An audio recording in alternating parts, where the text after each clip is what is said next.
The US President Donald Trump has ordered a blockade on sanctioned oil tankers entering and leaving Venezuela in what he's called a response to drug smuggling and human trafficking. The Venezuelan government has labeled the move as warmongering threats. For more on this, I'm joined by Brian Fonseca from the Department of Politics and International Relations at Florida International University. Brian, good to have you back with us on the program. Now, the president has ordered this total and complete blockade, as he's called it. Is the U.S. able to implement something like this, a blockade of this magnitude?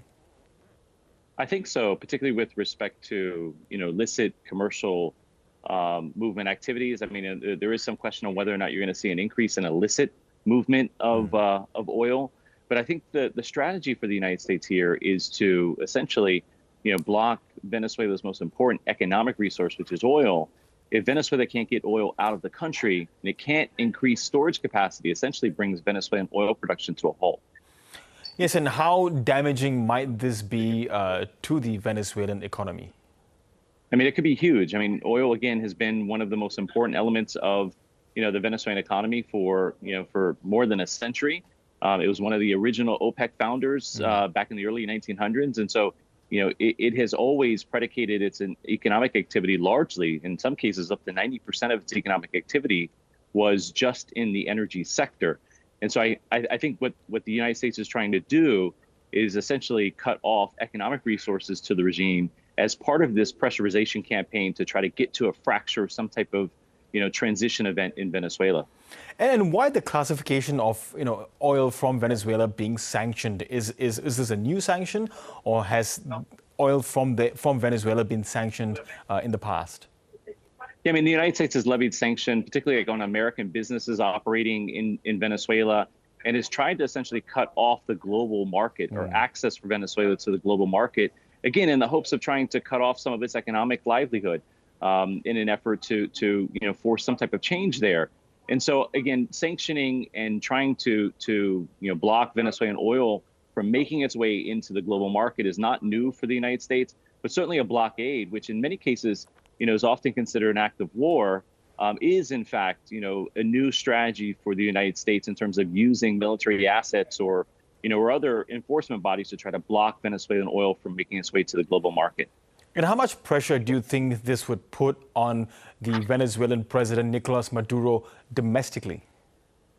Yeah, I mean, I think what it's going to do is put incredible pressure on those sort of still economic elite, what they refer to as sort of the oligarchs, those that still generate significant amounts of revenue off of oil.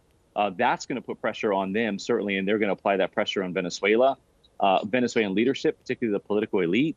And again, I think this could mount up. And again, all of these things are, just multiple instruments of national power, whether it's military or economic, as means of trying to, force some type of change in Venezuela.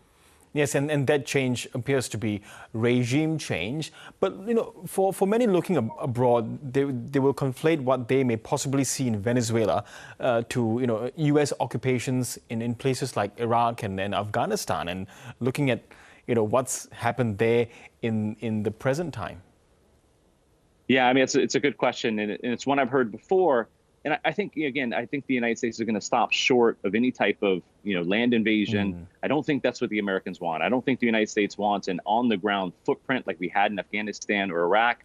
I think what the United States is trying to do is, again, get in democratic forces that it can then engage with on issues like energy and migration.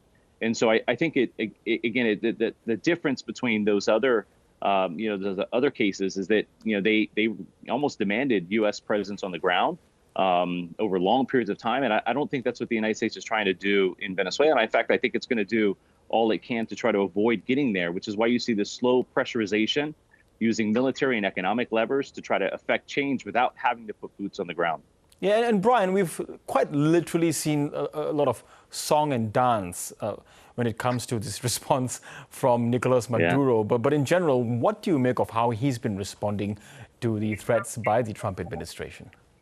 Yeah, I mean, I'm sure that certainly it's unnerving for him. I mean, he's feeling the pressure. I see that. You can see that in sort of the outlandish remarks he's making in media that often become memes pretty quickly.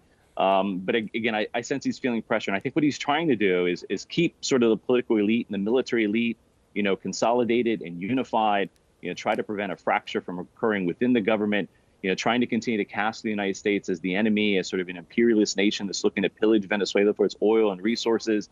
I mean, that's the most it can do. In addition to that, maybe shoring up some of its relationships with Russia and China, for example. Beyond that, I think, again, Maduro is just trying to find a way to survive. Yes, and survival is one thing he is trying. So how secure do you think his position is within Venezuela? Yeah, I'm not sure it's very secure. In fact, if you look at the 2024 elections, there was an overwhelming mandate by the Venezuelan people to look for an alternative to Maduro. And of course, that election was not carried out in a democratic way. And so it's not just a matter of sort of the pressure he's facing internal, but it's also, among his inner circle, but probably also the pressure he's facing from the broader, public that has, again, articulated looking for change. But again, I think he's feeling that pressure. And right now it's about survival. Okay, just finally, Brian, how much concern is there in Central and South America? Because, there's a call for the UN to intervene, and now we have the Brazilian president putting his hands up to mediate talks. Yeah, I think countries in the region are certainly nervous of a conventional conflict in the region, a war that might break out between the United States and Venezuela. I think that certainly the region is looking for alternatives to that. I think much of the region has already, fairly been adverse to Venezuela, particularly, democratic nations that saw last year's election. But nonetheless, I think nations are trying to find a way to mediate this without, seeing conventional military conflict in the region. Okay, Brian Fonseca, it does look like you have a flight to catch, but really appreciate your time for your analysis today. Thank you so much. No, thank you.